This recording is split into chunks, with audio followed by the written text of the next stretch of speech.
इटावा से। राधे राधे गुरुदेव, आपके चरणों में कोटि कोटि नमन।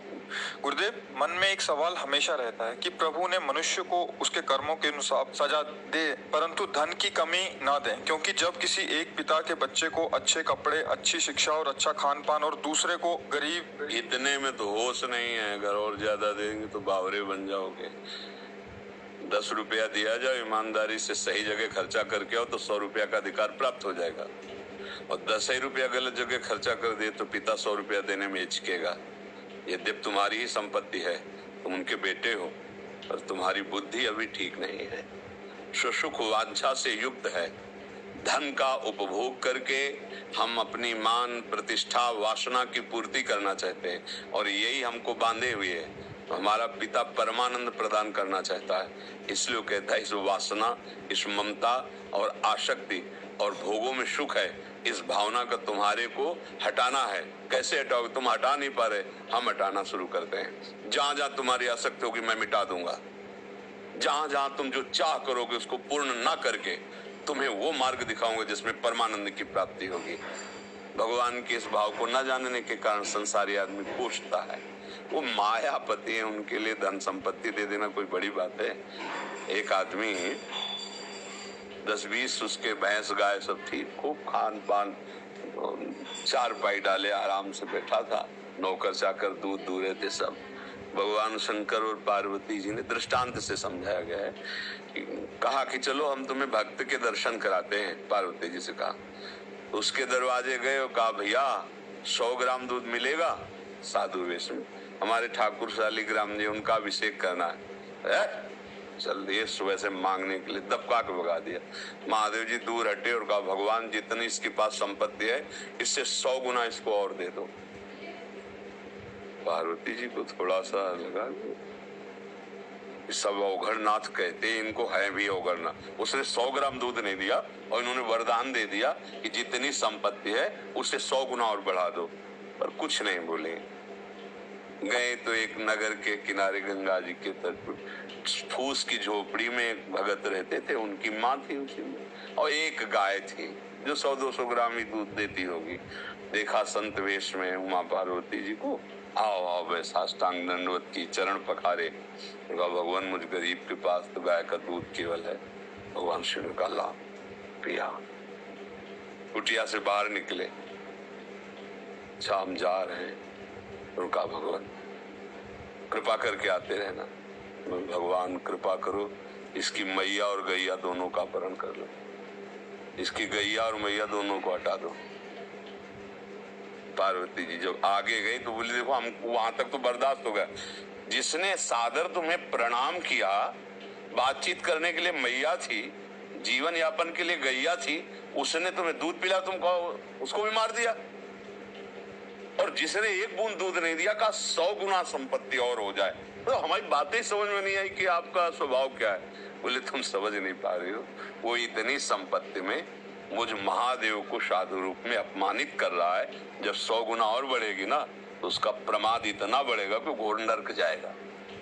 और इसकी थोड़ी मति गति समय मैया और गैया में जाता था, अब ये दोनों से अलग होगा, अखंड चिंतन करेगा और परम धाम का अधिकारी बनेगा। हम प्रभु से संपत्ति मांगते बालकपन के कारण जान नहीं पा रहे हैं। जैसे वो हमें परिस्थिति दी है बिल्कुल हमारे योग्य है, मान लो मेरी बात, जैसी परिस्थिति दी है हमारे योग्य है। हमको क्या करना चाहिए? परिस्थिति का सदुपयोग करके भागवती की स्थिति प्राप्त करनी चाहिए। हम परिस्थिति सुधारने में पूरा जीवन लगा दें फिर भी नहीं सुधरेगी। आज तक किसी को तृप्ति नहीं हुई। आप बताओ कितना धन मिल जाए जिससे आप तृप्त हो जाएंगे? किसी से भी पूछा जाए, समझ रहे हो? आप अगर अंक में रखोगे भगवान दे देंगे, अगर फिर आपसे यही हम प्रश्न करेंगे ना तो उससे कई गुना बड़ा अंक की अभाव की अनुभूति आपके दिमाग में होगी, वो भी अंक पूरा हो जाए। तो भारत में ऐसे भी धनी हैं जिनके कई करोड़ रोज आए हुए हैं, क्या उनसे पूछो तसल्ली है तुम्हें? तुम्हारे आए हुए से तुम संतुष्ट हो? नहीं, उपाय में लगे हुए हैं और आए हो। भैया ये माया है, इसमें अति लघु रूप रखना पड़ेगा। सुरसा जी ने 8 तो हनुमान जी 16 तो 32 तो 64, बढ़ती चली गई सुरसा जी। जब सत जोजन ते ही आनंद की ना, तो चतुरता इसी में अति लघु रूप पवन सुत लीना। अंदर प्रेम बोले हो गया भता, अब मैं आशीर्वाद दो, अपने काम के लिए जाए। यहाँ से निकल सकते हो तो त्रणादपि सुनी चेन तरोरियु सह सुनना अमानिना मान देन कीर्तनी या सदारी। निकल जाओगे, बड़े बनना चाहोगे, ऐसी चुंगी लगेगी, ऐसी जांच होगी कि फेल हो जाओगे, यहीं फंस जाओगे। हमारी बात मान लो, बड़े के हो जाओ, आनंदित रहोगे। जितना हमें चाहिए हमारे प्रभु ने दिया है, जैसी परिस्थिति चाहिए वैसी दी है। अपना कल्याण कर लो, अपना मंगल कर लो। ये वासना की पूर्ति अगर इतने से हो जाती है, आप अंक रख दो कि इतना इतना इतना, बस अब कृतकृत्य भयों मैं निहाल हो जाऊंगा, तो जितना तुम सोच रहे हो उससे कई गुना तुम्हारे ही दृष्टि में है। वो सब है जो तुम मांग रहे हो, और उससे पूछ लो जा करके कि तुम तृप्त हो क्या, वहां भी अभाव ही नजर आएगा। क्योंकि बिना भगवत भाव के ये इसकी सत्ता ही नहीं जिसको आप देख रहे हो। नासते विद्यते भाव ना भाव विद्यते, तो ये तुम्हारा अभाव कभी मिटने वाला नहीं। आप सोचो, जिन अप्सराओं के आने पर यहाँ मृत्यु लोक के मुनियों का मन क्षोभ को प्राप्त हो गया, उन अप्सराओं का स्वामी काम से प्रेरित होकर एक महापुरुष की पत्नी के साथ अपराध कर रहा है, जो गौतम ऋषि और अहिल्या। वहां की एक अप्सरा आ जाए तो बड़े बड़े मुनियों के मन में क्षोभ पैदा कर दे ऐसी, और वो सब उसके अधीन है, उसके अधीन है देवराज इंद्र के।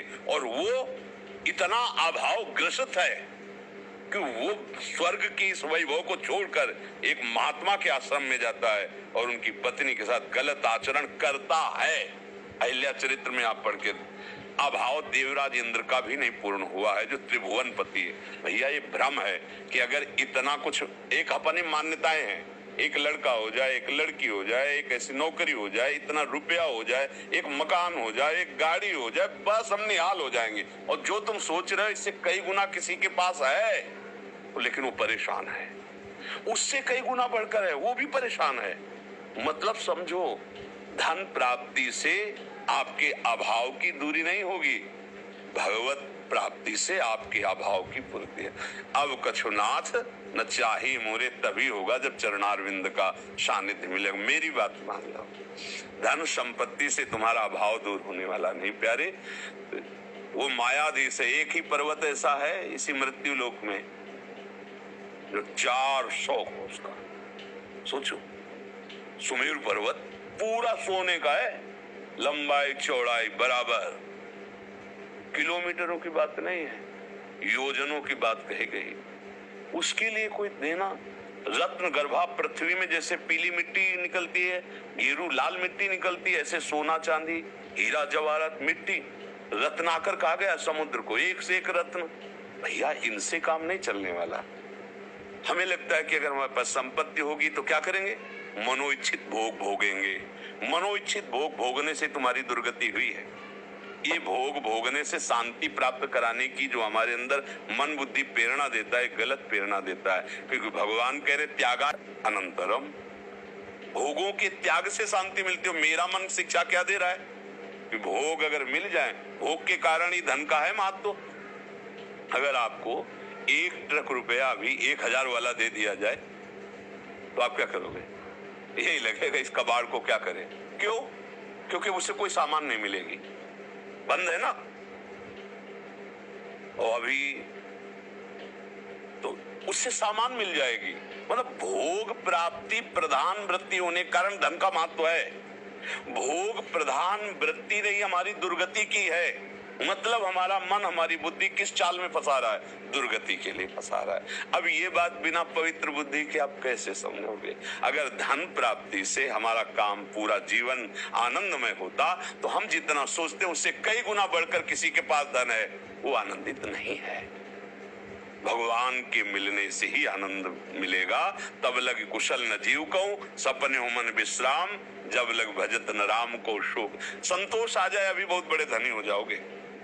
बिन संतोष न काम न साही, और अछत काम सुख सपने होने। बढ़ती चली जाती वासना, बढ़ती चली जाती। कभी मन में होता है कि अगर ये वो व्यक्ति मिल जाए, वस्तु मिल जाए, मैं इसे प्राप्त कर लूं, सुखी हो जाऊं।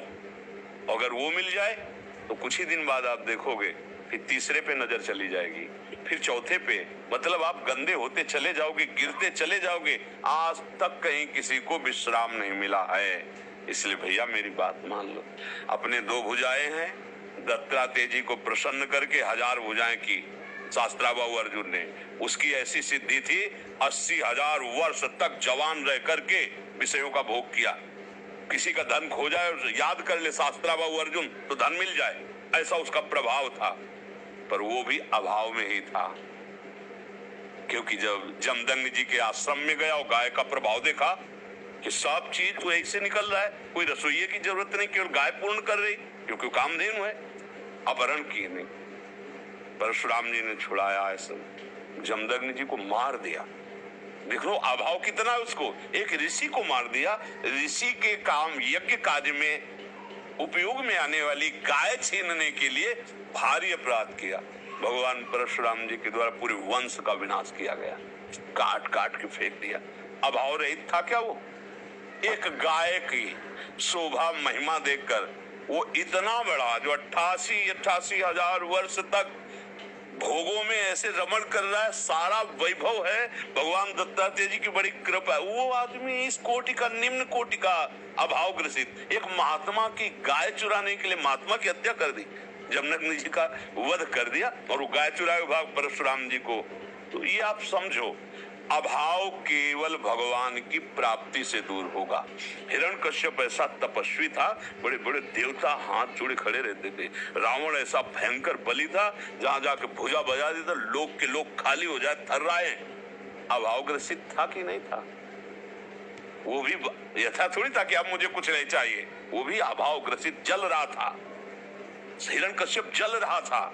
आप सच्चाई की बात समझो, कोई कितना बड़ा वैभवशाली हो जाए, जब तक भगवान का भजन नहीं करेगा, भगवान का अनुभव नहीं करेगा, तब तक अभाव नहीं जाएगा। ये जहां भगवत भाव आया तो अभाव खत्म हो जाएगा। संतों की भाषा में कहा, 7 गांठ कौपीन में और इंद्र बापुरो कौन। भगवदानंद में मगन लंगोटी भी सही ढंग से नहीं है, 7 गांठी उसमें भी लगी हुई। बोले कि स्थिति ऐसी है कि इंद्र बेचारा नजर आता है, सुरपति नरपति लोकपति जिनके भावे घास, और रहे परम आनंद में तज सबही की आस। ये भगवान के चरणों का बल होता है। भैया मांगो तो भगवान के चरणों का बल मांगो, उनसे उनका प्रेम मांगो, निहाल हो जाओगे। फिर हृदय में आएगा आप कछुनाथ न चाही मोले। अगर कुछ भी मिल जाए तो चाह बढ़ती चली जाएगी, वो मिटेगी नहीं। वो हमारा केवल मन हमको फंसा रहा है कि अगर इतना धन दे देते तो हमारा काम चल जाता है।